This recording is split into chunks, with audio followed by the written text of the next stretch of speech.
story and the kind of business growth we're going to see all over Pennsylvania and all over America after this election.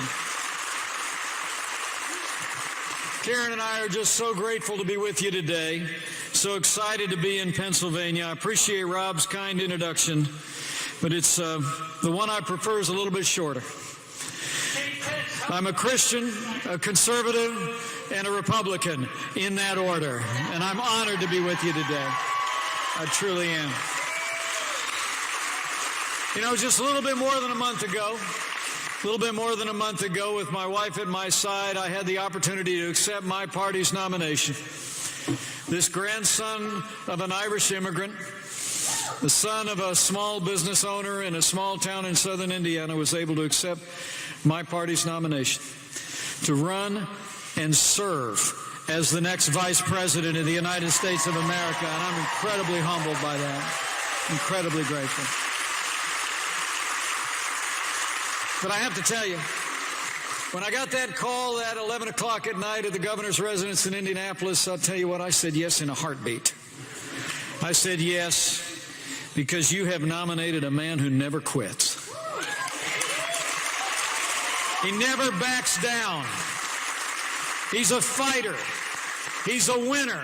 And until very recently, it seemed like he was out there fighting all on his own. But now this movement is united. The people are united, and we're going to make Donald Trump the next president of the United States of America.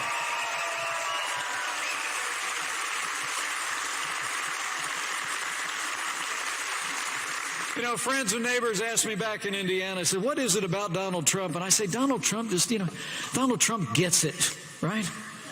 I mean, he hears the aspirations and the frustrations of the American people more clearly than any president in my lifetime since Ronald Reagan. I mean, he's a genuine article.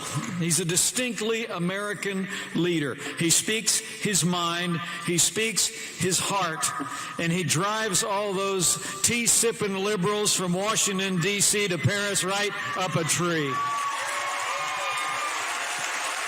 Am I right? Because, he's a doer. He's a doer in a game usually reserved for talkers, and when he does his talking, he doesn't go tiptoeing around the thousands of rules of political correctness that the media lays in the path of men and women who want to make a difference. He speaks his heart, he speaks his mind, and the American people hear him loud and clear.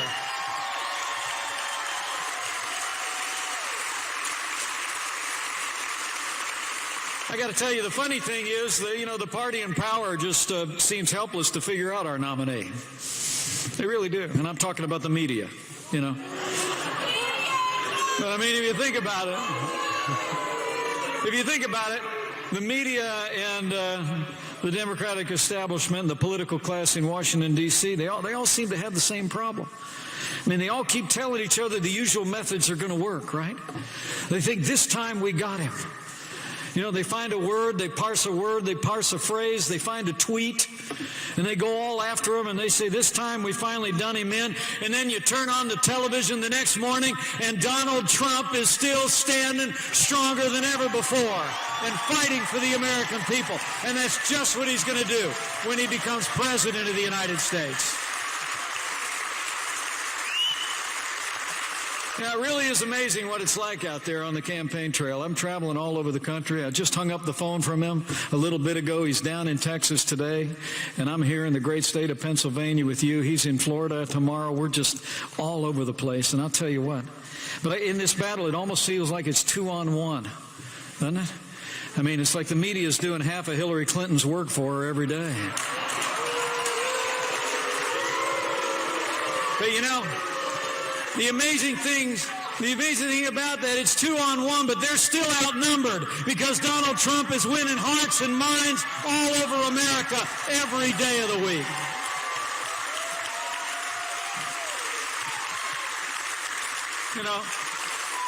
It is pretty amazing, though. The media is so busy parsing every word that Donald Trump had to say in the last 30 minutes that they don't seem to have time to talk about what the Clintons have been up to for the last 30 years. So let me help them out a little bit on that front. Let me help out a little bit. I mean, really and truly, the last couple of weeks, I mean, it's been a cascade of controversy coming out of the Clintons and the Clinton Foundation. Emails came to light a couple of weeks ago that seemed to provide the first direct evidence that favors were done by State Department officials to major foreign donors to the Clinton Foundation. The FBI talked about opening up an investigation months ago into public corruption with the Clinton Foundation, and the Obama administration apparently shut them down.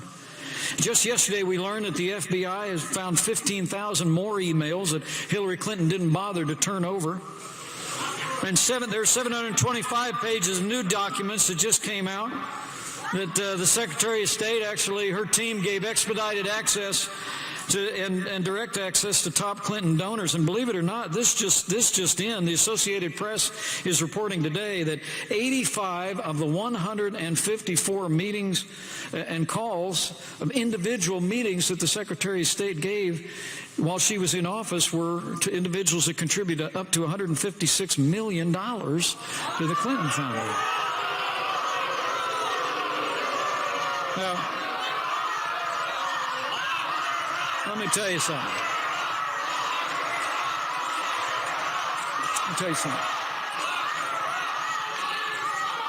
You know, Hillary was on Jimmy Kimmel last night, and she joked about it. She said her emails are boring. But let me say something. Hillary Clinton, this is no laughing matter. Nobody is above the law. The American people are sick and tired of pay-to-play politics in Washington, D.C.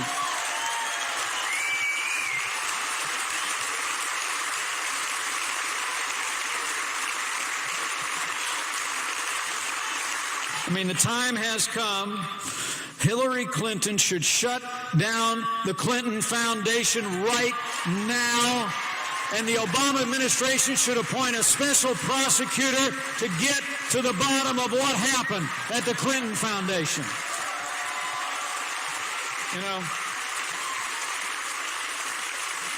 You know, when Donald Trump becomes president of the United States of America, the days for this rigged system that only benefits the favored few is over on day one.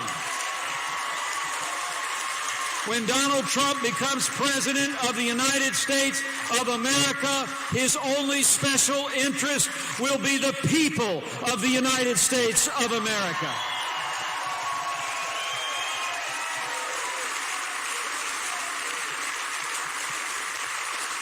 Now, it really is amazing. At the very moment when America is crying out for something new and different, the other party has answered with a stale agenda. A stale agenda in the most predictable of names. People are restless for change. They don't want more of the failed policies, more of the insider politics that we've seen for generations. We want a stronger America. So let's decide here and now. Let's put Pennsylvania on the board in 77 days and make sure that Hillary Clinton never becomes president of the United States of America.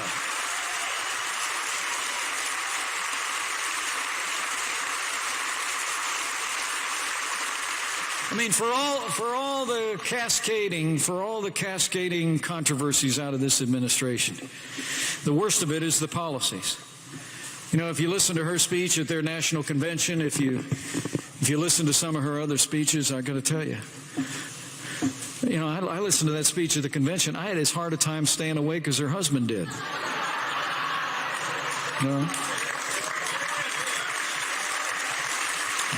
It's true. It's actually true. But it wasn't that it was long and it was late. It was just the same old, right?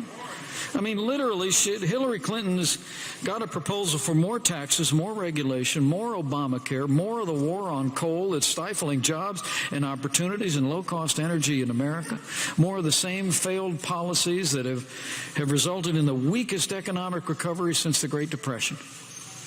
I mean, it's amazing. There are 7 million more people living in poverty today than when Barack Obama became president of the United States of America. And all Hillary Clinton has to offer is more of the same. It really is pretty remarkable. Now, they tell us it's the best that we can do. But I'll tell you what, Donald Trump and I know it's not the best we can do, it's just the best they can do. And when Donald Trump becomes president of the United States of America, we're going to get this economy moving again for the people of Pennsylvania and the people of the United States of America.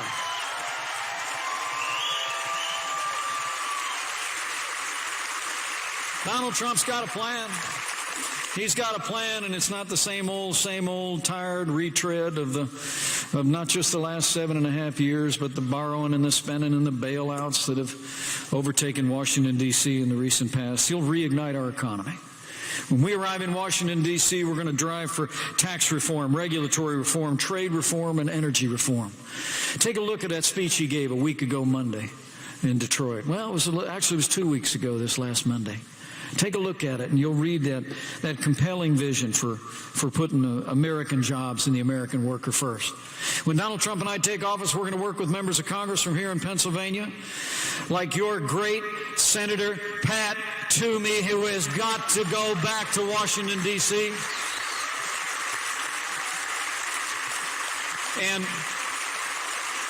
here's a little bit of the plan. Where Hillary Clinton wants to raise taxes by over $1 trillion, Donald Trump is going to cut taxes across the board for every American, lower marginal rates, end death taxes, and lower the business rate in America so our companies in America can create jobs and opportunities for the American people.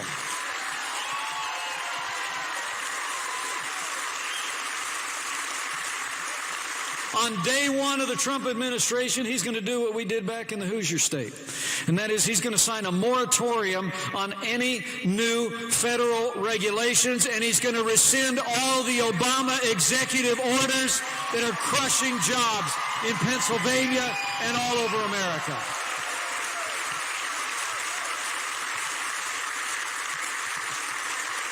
And on trade, when we elect one of the most successful negotiators on planet Earth to be president of the United States of America, Donald Trump is going to roll his sleeves up and make sure that trade agreements with the American people work for the American worker first.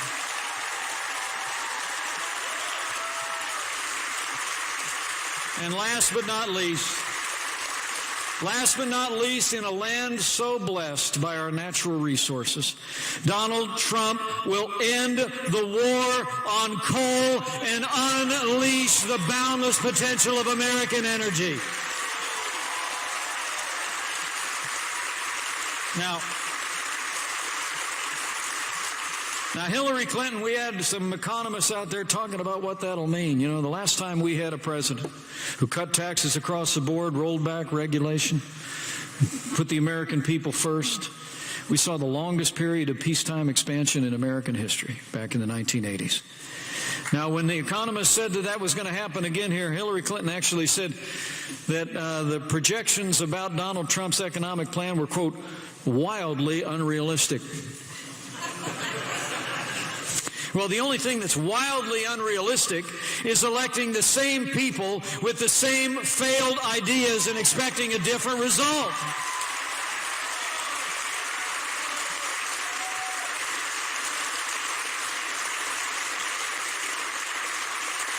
But let me concede the point. Donald Trump's belief in the American people is so boundless, it's so unrealistic, those in the establishment will think it will never happen, but Donald Trump knows the best days for America are ahead, and we're going to fight to open those doors of opportunity for every American.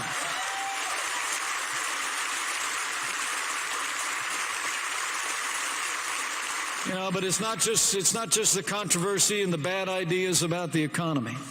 It's extraordinary to think 7.5 years of Barack Obama and Hillary Clinton's policies on the world stage have done to America. I mean, the truth is the leadership that Barack Obama and Hillary Clinton have provided on the world stage has weakened America's place in the world and set entire regions of the planet seem to spin apart. You know, history teaches us that weakness arouses evil, and Hillary Clinton and Barack Obama's foreign policy of leading from behind, of moving red lines, of so-called resets with Russia, paying ransom to terrorist sponsoring states has truly weakened America's place in the world and endangered Americans overseas. Let me make you a quick promise. When Donald Trump is leader of the free world, we won't be paying ransom to terrorists or terrorist sponsoring states. They'll be paying a price if they threaten the American people or harm the American people or threaten our allies.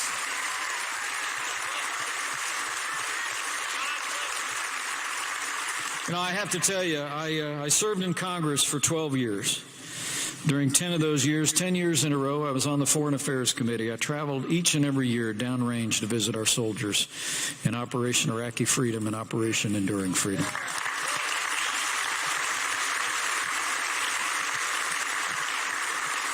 I saw the sacrifices that were made by those who served, particularly those who fought. An American fell, just, I heard today, in Afghanistan again. But the hard-fought gains that we've now seen squandered by this administration in Iraq break my heart because I know the sacrifices that were made. We have in our midst today the mother of Color Sergeant Joshua Smith, United States Marine Corps. Would you join me in thanking Nancy Smith and every Gold Star family?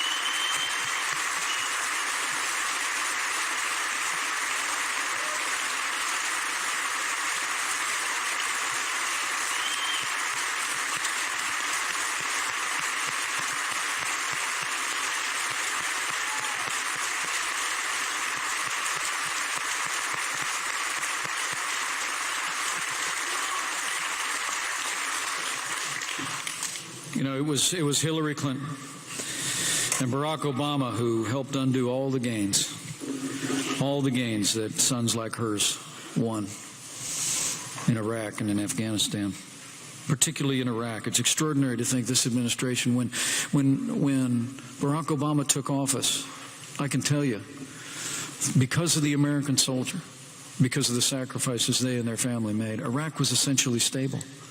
But because this president and his Secretary of State precipitously pulled all of our forces out of Iraq without renegotiating what's called a status of forces agreement, they created a vacuum in which ISIS was able to be conjured up virtually out of the sand to compromise vast areas that had been won by the American soldier. It was actually Hillary Clinton who instigated that disastrous agreement with the radical mullahs in Iran. And it was Hillary Clinton. It was Hillary Clinton, as Secretary of State, who left Americans in harm's way in Benghazi and then told the families afterwards that it was a result of a video that had been produced and not the terrorist attack she knew it to be. When she was confronted about that before a Senate committee, she actually said, "What difference at this point does it make?" Well, let me tell you, as the proud father of a United States Marine, I say this.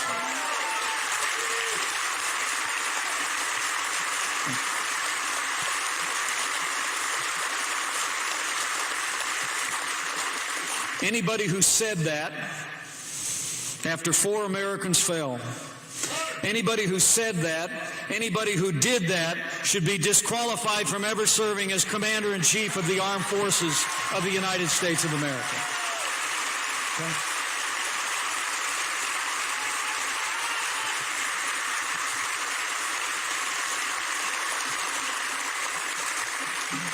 While we honor our Gold Star family, President, would the women and men who have worn the uniform of the United States of America raise your hand and just allow us to thank all of you for serving our country and putting your life on the line for our freedom.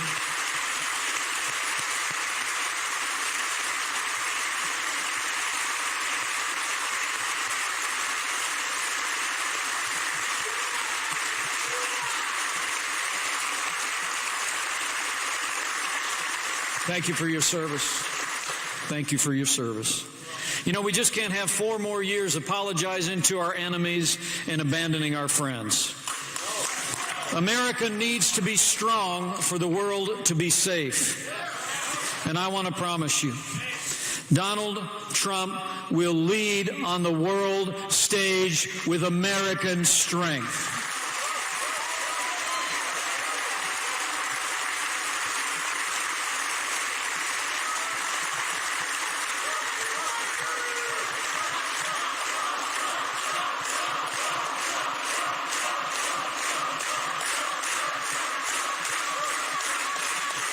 Donald Trump will support our troops. He will rebuild our military. He will restore the arsenal of democracy. He will again command the respect of the world, and we will hunt down and destroy those who threaten our freedom and our security at home and abroad.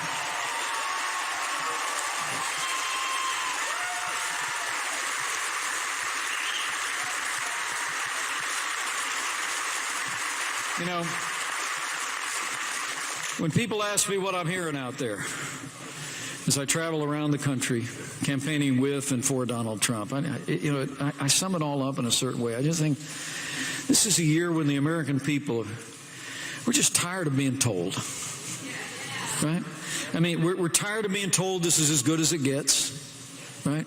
We're tired of being told, frankly, by leaders in both political parties that they'll get around to solving those big, intractable problems sometime in the future when they continue to pile a mountain range of debt on our little ones.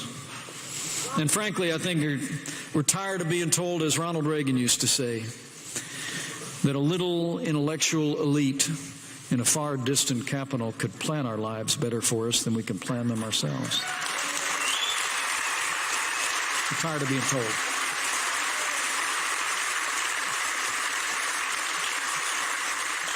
And on that front, I have one more issue I got to make clear to you, because I want you to leave here today and talk to your neighbors and friends about the stakes in this election.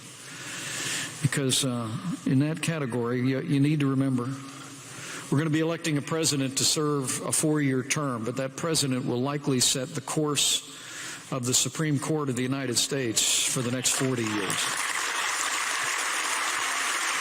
You better think about that. You need to think about that real hard. We need to think about what that means to our Constitution. We need to think about what that means to limited government that our founders envisioned. We need to think about what that means to the God-given liberties that are enshrined in our Constitution and in our founding documents. Elect Hillary Clinton, you better get used to more unelected judges using unaccountable power to make unconstitutional decisions. Okay? So let me tell you this. For the sake of the rule of law, for the sake of the sanctity of human life,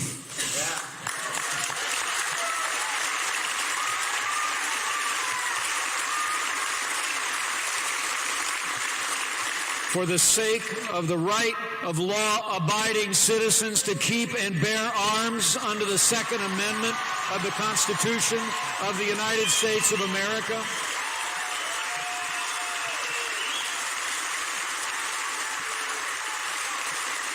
For the sake of all of our God-given liberties, we must decide, Pennsylvania, here and now, that the next president making appointments to the Supreme Court of the United States of America will be President Donald Trump.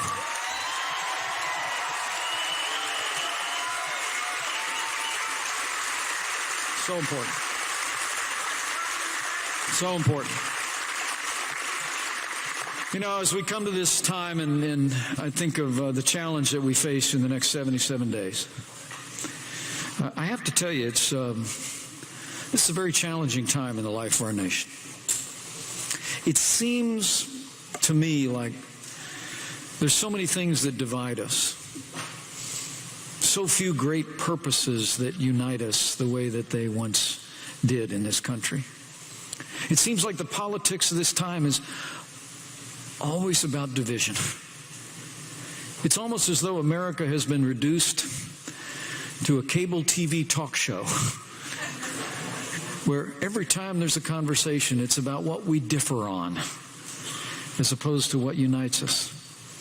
Well, Donald Trump and I both believe that what unites us as Americans will always be vastly greater than whatever it is that divides us.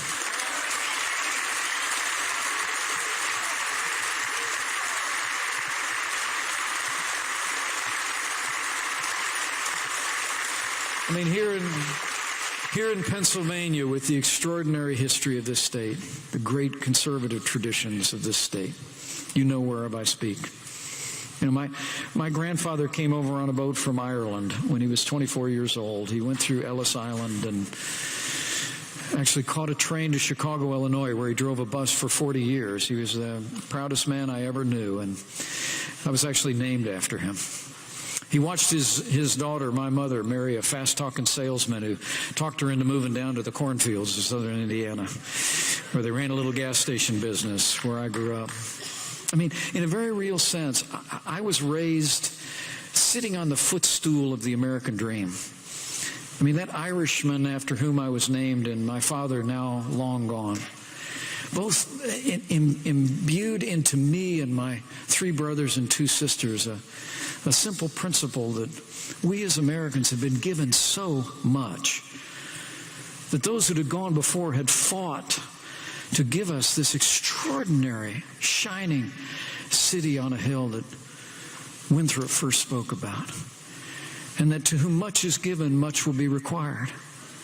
And so for each of us, we were raised with the belief that we each of us had to find a way to do our part in our time to preserve intact this thing we call America. And that's exactly what we are about today.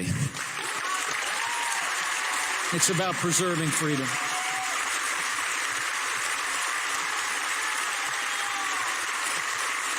It's about preserving a country built on freedom, built on rugged individualism, personal responsibility. And it's about the notion that the liberties that we enjoy are not given to us by a government, given to us by any elected leader, but that we are and shall ever be one nation under God, indivisible, with liberty and justice for all.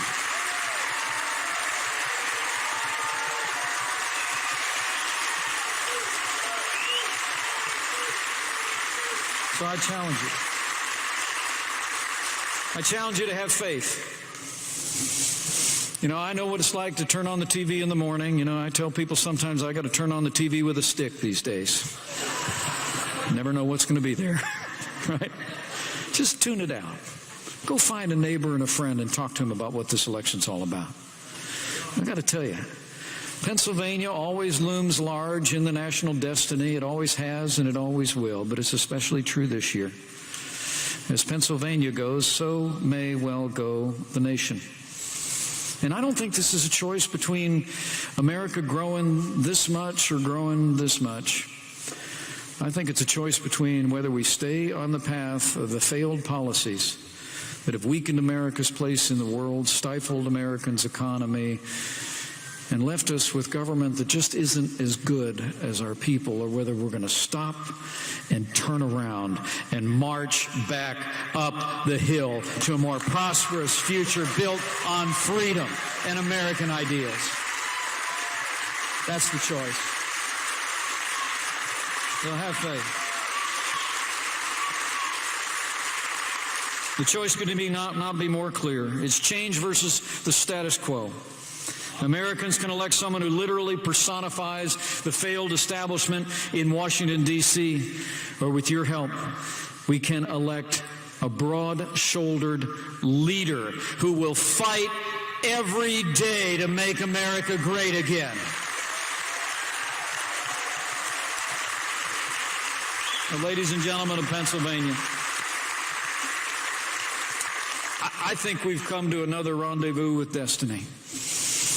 It's another time for choosing, but I have faith. I have faith in the boundless potential of the American people as surely as Donald Trump does. And I have faith that he who set this miracle of democracy on these wilderness shores has yet plans for this land of the free and home of the brave. So here's the choice. If you want a president who will protect this nation, rebuild our military, confront radical Islamic terrorism, and rid the world of ISIS,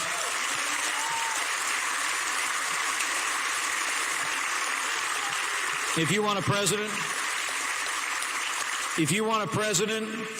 who will stand by the men and women who serve in law enforcement at every level in this nation and give them the resources and the training they deserve to protect our families and come home to theirs.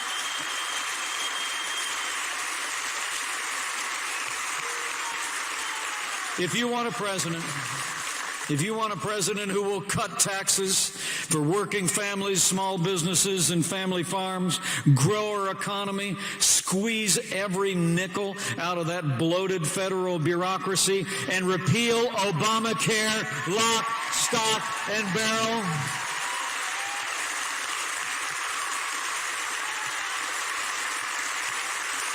And if you want a president who will build strong borders, build a wall, and enforce the laws of this nation for the people of this nation,